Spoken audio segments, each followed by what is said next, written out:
Hello everyone, welcome to earn money Telugu and good evening. ఈ రోజు Sensex 862 points పెరిగి 83,467 దగ్గర క్లోజ్ అయింది. నిఫ్టీ 261 పాయింట్స్ పెరిగి 25,585 దగ్గర క్లోజ్ అయింది. బ్యాంకు నిఫ్టీ అయితే 622 పాయింట్స్ పెరిగి 57,422 దగ్గర అయితే క్లోజ్ అయింది. ఈ రోజు బ్యాంకు నిఫ్టీ అయితే అన్ని ప్రైవేట్ సెక్టర్ బ్యాంక్స్ అయితే బాగా పర్ఫామ్ చేశాయి. ఈ రోజు పబ్లిక్ సెక్టర్ బ్యాంక్స్ అయితే నెగిటివ్ గానే ఉన్నాయి. రీసెంట్ గా లాస్ట్ 1 వీక్ నుంచి కూడా పబ్లిక్ సెక్టర్ బ్యాంక్స్ బాగా పర్ఫామ్ చేశాయి. ఈ రోజు అయితే ప్రైవేట్ సెక్టర్ బ్యాంక్స్ అయితే బాగా పర్ఫామ్ చేశాయి. నిఫ్టీ బ్యాంక్ ఇండెక్స్ పెరగడానికి గాను లైక్ కోటాక్ కానీ, యాక్సిస్ కానీ, హెచ్డిఎఫ్సి కానీ, ఐసిఐసి బ్యాంక్, ఈ బ్యాంక్స్ అయితే బాగా పర్ఫామ్ చేశాయి ఈ రోజు నిఫ్టీ 50 పెరగడానికి అండ్ నిఫ్టీ బ్యాంక్ ఇండెక్స్ పెరగడానికి గాను. రిలయన్స్ కూడా బాగా పర్ఫామ్ చేసింది 2% నిఫ్టీ పెరగడానికి అయితే. ప్రైవేట్ సెక్టర్ బ్యాంక్స్ అయితే ఈ రోజు అయితే బాగా పర్ఫామ్ చేసి రిజల్ట్స్ పోస్ట్ చేశారు. ఈ కంపెనీ వాళ్ళైతే రిజల్ట్స్ బాగా పాజిటివ్ గా ఉండడం వల్ల ఈ సెక్టర్ అయితే బాగా పాజిటివ్ గా ఉంది. ఈ రోజు మన ఇండియన్ మార్కెట్లో అన్ని ఇండైసెస్ కూడా పాజిటివ్ గానే ఉన్నాయి. లైక్ ఐటీ సెక్టర్ కానీ, ఎఫ్ఎంసీజీ కానీ, బ్యాంక్స్ కానీ రిజల్ట్స్ పోస్ట్ చేయడం వల్ల అండ్ దాంతోపాటు దివాళీ సీజన్లో కూడా, ఫెస్టివల్ సీజన్లో బాగా గ్రోత్ ఉంటుంది మార్కెట్. అండ్ ఇండియా యుఎస్ మధ్యలో ట్రేడ్ డీల్ కూడా ఫైనలైజ్ అవ్వచ్చు అనే హోప్ తోటి కూడా ఈ రోజు మార్కెట్స్ అయితే అన్ని పాజిటివ్ గానే ఉన్నాయి. ఐటీ సెక్టర్లో ఉన్నటువంటి కంపెనీస్ కూడా ఇన్ఫోసిస్ కానీ, విప్రో కానీ, ఎల్టీఐ, మైండ్రీ కానీ ఈ రోజు అయితే రిజల్ట్స్ అయితే పోస్ట్ చేశాయి. ఈ కంపెనీస్ కూడా రిజల్ట్స్ అయితే బాగా పోస్ట్ చేశాయి. అన్ని ప్రాఫిట్స్ ఉన్నాయి ఈ కంపెనీకి అయితే కనుక. దాంతోపాటు డివిడెండ్స్ కూడా అనౌన్స్ చేశారు. నిఫ్టీ 50 అయితే నిఫ్టీ అయితే కనుక 25,600కి అయితే రీచ్ అయింది. 4 మంత్స్ హైక్ అయితే రీచ్ అయింది నిఫ్టీ స్కాల్పింగ్ తీసుకొని. ఈ సీజన్లో అయితే మార్కెట్ అయితే బాగా పర్ఫామ్ చేసింది అండ్ రూపీ కూడా బాగా రికవరీ అయింది. ఆర్బీఐ ఇంటర్వెన్షన్ అయింది. ఆర్బీఐ ఎంటర్ అయింది రూపీ రికవరీ అవ్వడానికి గాను. ఆల్ ఓవర్ ఉన్నటువంటి గ్లోబల్ మార్కెట్స్ విషయానికి వస్తే ఈ రోజు డౌ ఫీచర్స్ అయితే కొంచెం పాజిటివ్ గానే ఉన్నాయి. ఎస్ఎన్పి నాస్డాక్ కూడా పాజిటివ్ గానే ఉంది అండ్ మన ఇండియా గిఫ్ట్ నిఫ్టీ కూడా పాజిటివ్ గానే ఉంది. ఈ రోజు ఆయిల్ ప్రైసెస్ అయితే కొంచెం అయితే పెరిగింది. దీనికి మెయిన్ రీజన్ అయితే ఏంటంటే ఇండియా రష్యా నుంచి ఆయిల్ పర్చేజ్ చేయడం తగ్గించి యుఎస్ నుంచి పర్చేజ్ చేయడం స్టార్ట్ చేస్తుంది అనే న్యూస్ మార్కెట్లో అయితే ఉంది. ఈ న్యూస్ రావడం వల్ల ఆయిల్ ప్రైస్ అయితే కొంచెం పెరిగింది. గోల్డ్ కూడా లైఫ్ టైం హైక్ రీచ్ అయింది అండ్ సిల్వర్ కూడా పెరిగింది ఈ రోజు. ఇండియన్ మార్కెట్లో అయితే ఎఫ్ఐఐస్ యాక్టివిటీ అయితే కొంచెం పెరుగుతూనే ఉన్నట్టుగా అనిపిస్తుంది. ఎస్టర్డే చూసుకుంటే 15th అక్టోబర్ బయ్యింగ్ సైడే ఉన్నారు అండ్ మన ఇండియాలో కూడా డిఐఐస్ కూడా బయ్యింగ్ సైడే ఉన్నారు. ఎఫ్ఐఐస్ అయితే స్లోగా మార్కెట్లో ఇన్వెస్ట్మెంట్ పెట్టడానికి, ఇండియన్ మార్కెట్లో ఇన్వెస్ట్మెంట్ పెట్టడానికి ఇంట్రెస్ట్ అయితే చూపిస్తున్నట్టుగా తెలుస్తుంది. నెక్స్ట్ మోతీలాల్ ఒస్వాల్ వాళ్ళైతే గోల్డ్కి అయితే ప్రిడిక్ట్ చేస్తున్నారు 2026 గాను. FY26 2000 ఎండింగ్ కూడా ఉండొచ్చు అని ప్రిడిక్ట్ చేస్తున్నారు. గోల్డ్ అయితే ఒక ఔన్స్ $4,500 అయితే ఉండొచ్చు అండ్ సిల్వర్ అయితే కనుక $75 ఉండొచ్చు అనేది వీళ్ళైతే ప్రిడిక్ట్ చేస్తున్నారు. నెక్స్ట్ యుఎస్ అలాగే ఇండియా ట్రేడ్ డీల్స్ చూసుకుంటే ఈరోజు ట్రంప్ గారు అయితే సోషల్ మీడియాలో ఒక పోస్ట్ అయితే పెట్టారు. పిఎం మోడీ గారు అయితే అష్యూరెన్స్ ఇచ్చారు రష్యా నుంచి ఆయిల్ పర్చేజ్ చేయము అని. కానీ ఇది ఒక్కటేసారి కంప్లీట్గా స్టాప్ చేయము, కానీ స్టెప్ బై స్టెప్గా స్టాప్ చేసుకుంటూ వస్తామనే విధంగా అయితే పోస్ట్ చేశారు. ఇండియా ఆయిల్ రష్యా నుంచి స్టాప్ చేయడం అయితే ఇండియా బిగ్ స్టెప్ తీసుకుంది అనే విధంగా కూడా పోస్ట్ చేశారు. సేమ్ ఇలాగే చైనా అండ్ జపాన్ కూడా రష్యా నుంచి ఆయిల్ పర్చేజ్ చేయడం స్టాప్ చేయాలి అనే విధంగా కూడా పోస్ట్ చేశారు ట్రంప్ గారు. And once Ukraine Russia war complete అయిన తర్వాత కావాలంటే మళ్ళీ మీరు తిరిగి ఆయిల్ని పర్చేజ్ చేయొచ్చు అనే విధంగా కూడా పోస్ట్ చేశారు ట్రంప్ గారు. ఈ న్యూస్ రావడం వల్ల ఈ రోజు ఇండియన్ మార్కెట్స్ అయితే పాజిటివ్గానే ఉన్నాయి. అంటే యుఎస్ చైనా మధ్యలో ట్రేడ్ వార్ అయితే జరుగుతూనే ఉంది. చైనా వాళ్ళు చెప్తున్నది ఏంటంటే will fight to the end in US trade war అనేది చెప్తున్నారు. మేము ఎండ్ వరకు కూడా ఫైట్ చేస్తూ ఉంటాము, మీరైతే వరల్డ్ ట్రేడ్ ఆర్గనైజేషన్ రూల్స్ అయితే ఫాలో అవ్వాలి ట్రేడ్ విషయంలో, దానికి అగేన్స్ట్గా మీరైతే ఉన్నారు అనే విధంగా కూడా చెప్తున్నారు. ఇండియా ఎక్స్పోర్ట్స్ కూడా యుఎస్కి 50% టారిఫ్స్ వేశారు. ఇండియా యుఎస్ మధ్యలో వన్స్ ట్రేడ్ డీల్ ఫైనలైజ్ అయితే కనుక ఇండియా నుంచి ఎక్స్పోర్ట్. ట్రంప్ గారు చేసినటువంటి స్టేట్మెంట్కి అయితే ministry of external affairs spokesperson అయితే రియాక్ట్ అయ్యారు. రష్యా నుంచి ఇండియా ఆయిల్ పర్చేజ్ చేయడం ఈ only priority is to safeguard interest of the consumers అనే విధంగా అయితే స్టేట్మెంట్ అయితే చేశారు. ఓన్లీ ఇండియాలో ఉన్నటువంటి పీపుల్ ఇంట్రెస్ట్కి ఎకనామిక్ డెవలప్మెంట్ అవ్వడానికి మేము ఇంట్రెస్ట్ చూపిస్తున్నాము అనే విధంగా అయితే ఉంది ఈ స్టేట్మెంట్ అయితే. మన India prime minister Narendra Modi గారు అయితే అఫీషియల్గా ఎలాంటి స్టేట్మెంట్ అయితే అనౌన్స్ చేయలేదు రష్యా నుంచి మేము ఆయిల్ పర్చేజ్ చేయడం తగ్గిస్తున్నాము అనే విషయంలో అయితే. అంటే నెక్స్ట్ రష్యా వాళ్ళు కూడా రియాక్ట్ అయ్యారు ట్రంప్ గారు చేసినటువంటి స్టేట్మెంట్ పైన. ఇండియాలో ఎవరైతే రష్యా అంబాసిడర్ ఉంటారో వాళ్ళు కూడా చెప్తున్నది ఏంటంటే Russia energy toys based on India national interest అనే విధంగా చెప్తున్నారు. ఇండియా నేషనల్ ఇంట్రెస్ట్‌ని అయితే దృష్టిలో పెట్టుకొని రష్యా ఆయిల్‌ని పర్చేజ్ చేస్తుంది అనే విధంగా అయితే చెప్తున్నారు వీళ్ళు గూడా. నెక్స్ట్ ఇది మన ఇండియాకైతే ఎలాంటి డెసిషన్ తీసుకుంటుందో ఇప్పటివరకైతే అఫీషియల్‌గా స్టేట్‌మెంట్ అయితే ఇవ్వలేదు.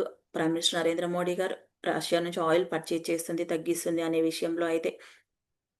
నెక్స్ట్ జపాన్‌లో అయితే ఈరోజు జపాన్ మార్కెట్స్ అయితే బాగా పెర్ఫార్మ్ చేశాయి. తకౌచి గారైతే గవర్నమెంట్‌ని ఫార్మ్ చేస్తున్నారు అనే న్యూస్ రావడం వల్ల వీళ్ళకైతే ప్రెజెంట్‌గా 43.8%గా ఉంది majority.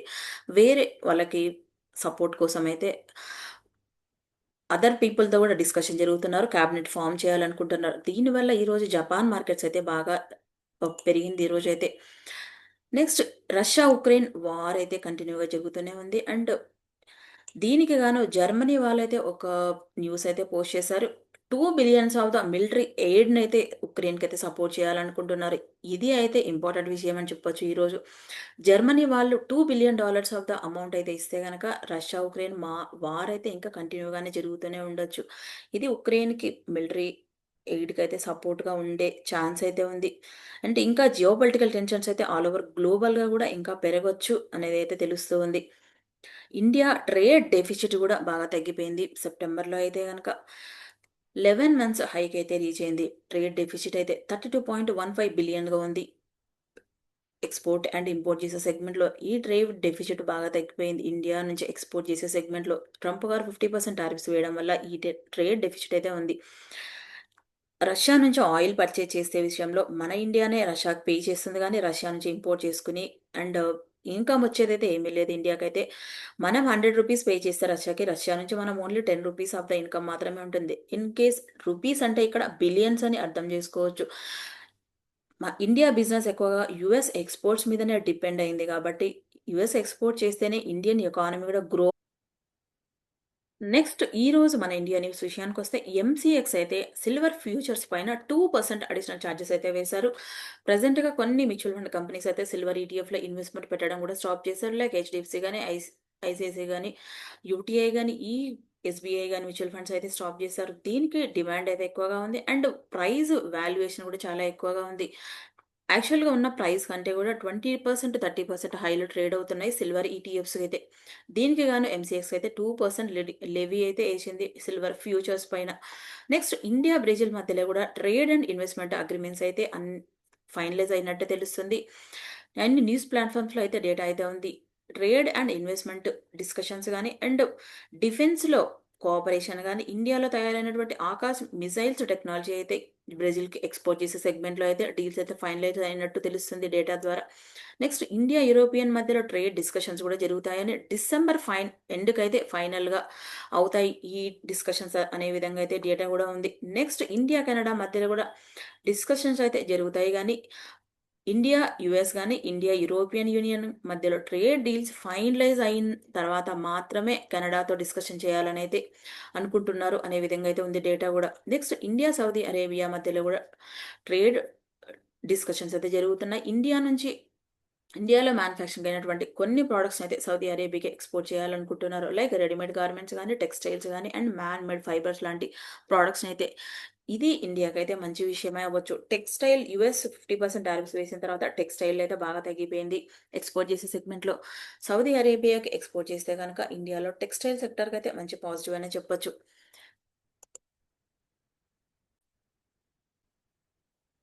RBI monetary policy committee minute data చూస్తే గనక ఇండియాలో ఇన్‌ఫ్లేషన్ కంట్రోల్‌గా ఉంది. నెక్స్ట్ జరగబోయే ఆర్‌బీఐ మీటింగ్‌లో వడ్డీ రేట్స్ కట్ చేయొచ్చు అనే ఇంపార్టెంట్ న్యూస్ కూడా అవైలబిలిటీ ఉంది. నెక్స్ట్ ముహూర్త్ ట్రేడింగ్ సెషన్ అయితే ఈ దివాళీ టైంలో 21 అక్టోబర్‌లో ట్యూస్‌డే రోజు ఆఫ్టర్‌నూన్ టైంలో అయితే టైం ఫిక్స్ చేశారు. 1:45 పీఎం నుంచి 2:45 పీఎం వరకు. ఎవ్రీ ఇయర్ కూడా ఈవినింగ్ 6-7 ఉండేది. ఈ ఇయర్ మాత్రం టైం అయితే ముహూర్త్ ట్రేడింగ్ టైం అయితే చేంజ్ చేశారు. కొన్ని మోతీలాల్ ఒస్వాల్ వాళ్ళైతే దివాళీ నుంచి కొన్ని స్టాక్స్ అయితే రికమెండ్ చేశారు. అప్ సైడ్ వెళ్తున్నాయని. లైక్ ఎస్‌బీఐ గాని, ఎమ్&ఎం గాని, బీఈఎల్ గాని, స్విగ్గీ గాని, ఇండియన్ హోటల్స్, మాక్స్ ఫైనాన్షియల్ గాని, రాడికో గాని, డెలివరీ ఎల్‌టీ ఫుడ్స్ గాని, వీఐపీ ఇండస్ట్రీస్. మోతీలాల్ ఒస్వాల్ వాళ్ళనే కాదు గానీ, ఎస్‌బీఐ సెక్యూరిటీస్ వాళ్ళు, ఐసీఐసీఐ గాని, యాక్సిస్ గాని, హెచ్‌డీఎఫ్‌సీ సెక్యూరిటీస్ వాళ్ళు గాని, అండ్ ఎల్&టీ వాళ్ళు గాని, ఈచ్ అండ్ ఎవ్రీ కంపెనీ గూడా బ్రోకరేజ్ వాళ్ళైతే కొన్ని స్టాక్స్ అయితే రికమెండ్ చేశారు. దివాళీ సెషన్‌కైతే. మీరు కూడా నెక్స్ట్ భారత్ ఎలక్ట్రానిక్స్ కంపెనీకి అదొక అప్డేట్ ఉంది. ఈ కంపెనీకి 592 క్రోర్ వర్త్ చేసే ఆర్డర్ వచ్చింది. ఈ ఆర్డర్‌లో వీళ్ళేం చేస్తారంటే ట్యాంక్ సిస్టమ్స్ డెవలప్ చేయడానికి గాని, ఓవర్ హ్యాండ్లింగ్ కమ్యూనికేషన్ ఎక్విప్‌మెంట్స్ గాని, combat management system, ship data network develop చేయడానికి, train collision avoidance system, Kavach ప్రోగ్రామ్‌లయితే కూడా వీళ్ళు డెవలప్ చేస్తారు. లేజర్ గాని, జామర్స్ గాని అప్‌గ్రేడ్ చేస్తారు. స్పేర్ అండ్ రిలేషన్ సర్వీసెస్ కూడా లాస్ట్ మంత్ కూడా వీళ్ళకైతే సెప్టెంబర్ 16థ్ రోజు 712 క్రోర్ వర్త్ చేసి ఆర్డర్ అయితే వచ్చింది. ఐటీ ఇన్‌ఫ్రాస్ట్రక్చర్ గాని, సైబర్ సెక్యూరిటీ సొల్యూషన్స్ ప్రొవైడ్ చేయడానికి గాను, ఎలక్ట్రానిక్ సపోర్ట్ మెజర్స్ కూడా ప్రొవైడ్ చేస్తారు. బ్లాక్ చైన్ ప్లాట్‌ఫార్మ్స్‌కైతే. అండ్ సెప్టెంబర్ 1 కూడా 644 క్రోర్ వర్త్ చేసి ఆర్డర్స్ అయితే వచ్చింది. ఈ కంపెనీ ఆర్డర్ బుక్ అయితే 1,00,000 క్రోర్‌గా అయితే రీచ్ అయింది. లాస్ట్ మంత్ కూడా ఇండియా మిలిటరీ దగ్గర నుంచి కూడా 40,000 క్రోర్ వర్త్ చేసి ఆర్డర్ అయితే వచ్చింది. డిఫెన్స్ ప్రొడక్ట్స్ మ్యానుఫ్యాక్చరింగ్ చేయడానికి గాను ఈ కంపెనీ స్టాక్స్ కూడా బ్రోకరేజ్ వాళ్ళైతే అప్ సైడ్ వెళ్తుంది అని అయితే చెప్తున్నారు. మోతీలాల్ ఒస్వాల్ గాని అండ్ గోల్డ్‌మ్యాన్ సాక్స్ వాళ్ళైతే. ఈ ఆర్డర్ రావడం వల్ల స్టాక్ అయితే ఈరోజు పాజిటివ్‌గా రియాక్ట్ అయింది.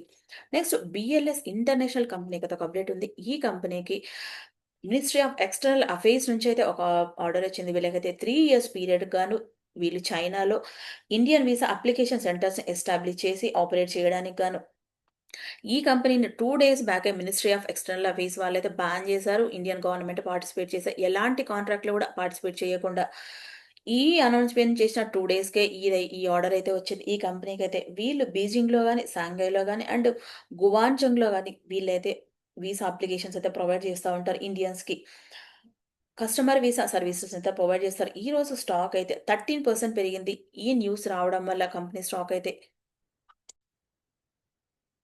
నెక్స్ట్ ఐఈఎక్స్‌కైతే ఒక న్యూస్ ఉంది. వీళ్ళు ఇన్‌సైడ్ ట్రేడింగ్‌లో ఒక 8 మెంబర్స్‌నైతే సస్పెండ్ చేసింది. సెబీ అయితే గనక ఎందుకు సస్పెండ్ చేసిందంటే 8 మెంబర్స్ అయితే ఇన్‌సైడ్ ట్రేడింగ్‌లో 173 క్రోర్ ఆఫ్ ద అమౌంట్ అయితే గెయిన్ చేశారని, ఇది అన్‌అఫిషియల్‌గా గెయిన్ చేశారని, మార్కెట్ కప్లింగ్ న్యూస్ అనౌన్స్‌మెంట్ చేసే టైంలోనే వీళ్ళైతే ట్రేడింగ్ చేసి అమౌంట్ గెయిన్ చేశారనే న్యూస్ పైన సెబీ అయితే వీళ్ళనైతే బ్యాన్ చేసింది. ఇది కంపెనీకి అయితే ఒక నెగెటివ్ అనే చెప్పొచ్చు. నెక్స్ట్ అశోక్ లేలాండ్ కంపెనీ వాళ్ళైతే ఒక ఆర్డర్ విన్ అయ్యారు. తమిళనాడు గవర్నమెంట్ నుంచి అయితే వీళ్ళైతే ఆర్డర్ విన్ అయ్యారు. ఇన్‌స్టిట్యూట్స్ ఆఫ్ రోడ్ ట్రాన్స్‌పోర్టేషన్ నుంచి వీళ్ళకైతే లెటర్ ఆఫ్ యాక్సెప్టెన్స్ అయితే వచ్చింది వీళ్ళకి. ఈ total order value 669 crore 1937 buses అయితే డెలివరీ చేయడానికి గాను వీళ్ళు ఈ సెగ్మెంట్‌లో అక్టోబర్ 2025 నుంచి మార్చ్ 2026 వరకు కూడా 1701 బసెస్‌ని అయితే డెలివరీ చేస్తారు. డీజిల్ బసెస్‌ని. జనవరి 2027 నుంచి మిగతా బసెస్‌ని అయితే డెలివరీ చేస్తారు. 236 బసెస్‌ని. ఈ కంపెనీ కూడా ఎలక్ట్ ఈవీ సెగ్మెంట్‌లో ఉన్నటువంటి బసెస్‌కైతే సప్లై చైన్ అయితే స్ట్రాంగ్‌గా డెవలప్ చేయాలనుకుంటున్నారు. అండ్ బ్యాటరీ సెగ్మెంట్‌లో కూడా దీనికి గాను ఈ కంపెనీ వాళ్ళు 5,000 క్రోర్ ఆఫ్ ద అమౌంట్ అయితే ఇన్వెస్ట్‌మెంట్ పెట్టాలి అనుకుంటున్నారు. ఈ న్యూస్ రావడం వల్ల స్టాక్ అయితే పెరిగింది ఈరోజు 1.5%గా. నెక్స్ట్ ఓలా కంపెనీకి ఒక అప్డేట్ ఉంది. వీళ్ళు ఓలా శక్తి అనే బ్యాటరీ ఎనర్జీ స్టోరేజ్ సిస్టమ్‌నయితే లాంచ్ చేశారు వీళ్ళు. ఈ బ్యాటరీలని పవర్ బ్యాకప్ కింద ఎయిర్ కండిషనర్ గాని, రిఫ్రిజిరేటర్ గాని, వాటర్ పంప్స్ గాని అండ్ స్మాల్ బిజినెస్‌కయితే వాడొచ్చనైతే చెప్తున్నారు వీళ్ళు. నాన్ ఈవీ సెగ్మెంట్‌లో వీళ్ళైతే ఎంటర్ అయ్యారు. బ్యాటరీ ఎనర్జీ స్టోరేజ్ సిస్టమ్‌లో. అండ్ వీళ్ళ బిజినెస్ కూడా ఎక్స్పాండ్ చేయాలనుకుంటున్నారు. బ్రాడర్‌గా క్లీన్ ఎనర్జీ ఇకోసిస్టమ్‌లో. ఈ కంపెనీ తయారు చేసేటువంటి ప్రొడక్ట్స్ అయితే పవర్ బ్యాకప్స్ కింద గూడా వాడొచ్చు. సోలార్ షార్టేజ్ ఉన్నప్పుడు వోల్టేజ్ స్టెబిలిటీ గాని, ఎమర్జెన్సీ ప్రాఫిటబిలిటీ సెగ్మెంట్‌లో అయితే ఉపయోగపడుతుంది. ఈ కంపెనీ తయారు చేసేటువంటి ప్రొడక్ట్స్ అయితే. ఈ కంపెనీకి ఈ అనౌన్స్‌మెంట్స్ రావడం వల్ల స్టాక్ అయితే ఈరోజు ఓలా ఎలక్ట్రిక్ స్టాక్ అయితే 5% పెరిగింది. కేఎస్ ఇంటర్నేషనల్ కంపెనీకి అయితే ఒక అప్డేట్ ఉంది. ఈ కంపెనీకి 1038 క్రోర్ వర్త్ చేసే ఆర్డర్ వచ్చింది. సౌదీ అరేబియా నుంచి 380 kilowatts of GIS sub station develop చేయడానికి గాను ఈ ఆర్డర్ రావడం వల్ల స్టాక్ పెరిగింది ఈరోజు. ఈ ప్రాజెక్ట్‌లో వీళ్ళేం చేస్తారంటే డిజైన్, సప్లై, ఇన్‌స్టాలేషన్ చేస్తారు. 380 కిలోవాట్స్ ఆఫ్ జీహెచ్‌ఈ సబ్ స్టేషన్‌ని గాను. ఈ కంపెనీకి లాస్ట్ వీక్ కూడా ఒక ఆర్డర్ వచ్చింది. 1174 క్రోర్ వర్త్ చేసి ఆర్డర్ వచ్చింది. మిడిల్ ఈస్ట్ నుంచి ట్రాన్స్‌మిషన్ అండ్ డిస్ట్రిబ్యూషన్ సెగ్మెంట్‌లో. ఈ కంపెనీకి ఇదైతే పాజిటివ్ అని చెప్పొచ్చు. నెక్స్ట్ వారి ఎనర్జీస్ కంపెనీకి కూడా ఒక అప్డేట్ ఉంది. ఈ కంపెనీకి 157 క్రోర్ వర్త్ చేసే ఆర్డర్ అయితే వచ్చింది. గ్రౌండ్ మౌంట్ సోలార్ ప్రాజెక్ట్‌ని డెవలప్‌మెంట్ చేసే సెగ్మెంట్‌లో 150 మెగావాట్స్ ఆఫ్ సోలార్ పవర్ ప్రాజెక్ట్‌ని డెవలప్ చేస్తారు వీళ్ళు. ఈ కంపెనీ రిజల్ట్స్ గూడా అనౌన్స్ చేశారు రీసెంట్‌గా. ఈ కంపెనీకి అన్నీ పాజిటివ్‌గానే ఉన్నాయి. ఈ అనౌన్స్ చేయడం వల్ల ఈ కంపెనీ స్టాక్ అయితే పాజిటివ్‌గా రియాక్ట్ అయింది ఈరోజు. లాస్ట్ 6 డేస్ నుంచి గూడా ఈ కంపెనీ స్టాక్ అయితే 24% అప్ సైడ్ అయితే వెళ్ళింది. స్ట్రాంగ్ Q2 రిజల్ట్స్ గూడా బాగున్నాయి ఈ కంపెనీకి. రెవెన్యూ గూడా ఇయర్ ఆన్ ఇయర్ కంపారిజన్‌లో 47.7% అయితే గ్రోత్ అయింది. ప్రాఫిట్ ఆఫ్టర్ టాక్స్ గూడా 117% అయితే గ్రోత్ అయింది. ఎబిడిటా గూడా డబుల్ అయింది ఇయర్ ఆన్ ఇయర్ కంపారిజన్‌లో. ఈ ప్రాజెక్ట్‌లో వీళ్ళేం చేస్తారంటే డిజైన్ గాని అండ్ డెలివరీ, కమిషనింగ్ చేస్తారు. ఆపరేషన్ అండ్ మెయింటెనెన్స్ గూడా చేస్తారు. ఈ ప్రాజెక్ట్‌లో వీళ్ళైతే ఈ ఆర్డర్ రావడం వల్ల Q2 రిజల్ట్స్ పోస్ట్ చేయడం వల్ల ఈ కంపెనీ స్టాక్ ఈరోజైతే 10% పెరిగింది. నెక్స్ట్ భారత్ ఫోర్జ్ కంపెనీకి అయితే ఒక అప్డేట్ ఉంది. భారత్ ఫోర్జ్ కంపెనీ అంటే అడ్వాన్స్డ్ ఏరోస్పేస్ కాంపోనెంట్స్‌ని అయితే ఎక్స్‌పోర్ట్ చేస్తూ ఉంటుంది ఆల్ ఓవర్ గ్లోబల్‌గా. వీళ్ళైతే రోల్స్ రాయ్స్ కంపెనీస్‌తో ఒక అగ్రీమెంట్ పైన సైన్ చేశారు. ఫ్యాన్ బ్లేడ్స్‌ని అయితే డెవలప్ చేయడానికి గాను జెట్ ఇంజిన్స్ కోసం. ఈ ఆర్డర్ అయితే మేక్ ఇన్ ఇండియా ప్రోగ్రామ్‌లో అయితే డెవలప్ చేస్తారు వీళ్ళు అండ్ ఎక్స్‌పోర్ట్ కూడా చేస్తారు. ఫ్యాన్ బ్లేడ్స్‌ని పర్ల్ 700 అండ్ పర్ల్ 10X ఇంజిన్స్‌కైతే వీళ్ళైతే మ్యానుఫ్యాక్చరింగ్ చేస్తారు. రోల్స్ రాయ్స్ కంపెనీస్‌కైతే ఈ ఆర్డర్ రావడం వల్ల కంపెనీకైతే ఒక పాజిటివ్ అని చెప్పొచ్చు గానీ, స్టాక్ అయితే ఏం పెరగలేదు ఈరోజు. నెక్స్ట్ పీఎన్సీ ఇన్ఫ్రాటెక్ కంపెనీకైతే ఒక అప్డేట్ ఉంది. ఇది ఇంజినీరింగ్ ప్రొక్యూర్‌మెంట్ కన్‌స్ట్రక్షన్ కంపెనీ. వీళ్ళు రోడ్స్ గాని, హైవేస్ గాని, ఎయిర్‌పోర్ట్ డెవలప్‌మెంట్ వర్క్‌లో అయితే ఉన్నారు. ఈ కంపెనీకైతే ఒక ఆర్డర్ వచ్చింది. 297 క్రోర్ వర్త్ చేసే ఆర్డర్ అయితే వచ్చింది.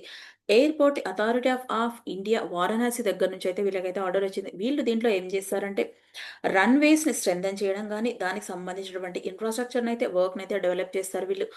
ఈ ప్రాజెక్ట్‌నైతే వీళ్ళు 18 మంత్స్‌లో ఫినిష్ చేస్తారని తెలుస్తుంది. ఈజీ ఆర్డర్ రావడం అనేదైతే స్టాక్ పాజిటివ్‌గా రియాక్ట్ అయింది ఈరోజు. కంపెనీకి కూడా పాజిటివే.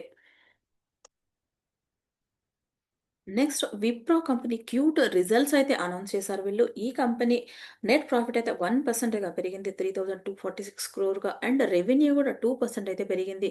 22,697 క్రోర్‌గా అయితే పెరిగింది ఈరోజు. ఈ కంపెనీ ఇయర్ ఆన్ ఇయర్ కంపారిజన్‌లో కూడా గ్రోత్ బాగుంది. రిజల్ట్స్ అయితే మంచిగా పోస్ట్ చేశారు. ఎబిటా గాని, మార్జిన్స్ గాని అన్నీ పాజిటివ్‌గా ఉన్నాయి ఈ కంపెనీకైతే. ఈ కంపెనీ ఆర్డర్ బుక్ కూడా 1,00,000 క్రోర్ అయితే రీచ్ అయింది. అన్ని ఇదైతే కంపెనీకి పాజిటివ్ న్యూస్ ఉండడం వల్ల స్టాక్ కూడా మార్కెట్‌లో ఉన్న న్యూస్‌ని అనాలిసిస్ చేసి మీ ముందుకు తీసుకురావడానికి మేము పెడుతున్న ఎఫర్ట్స్ మీకు ఉపయోగపడుతుందనుకుంటే వీడియోని లైక్ చేయండి, షేర్ చేయండి, కామెంట్ చేయండి, ఛానెల్‌ని సబ్స్క్రైబ్ చేయండి.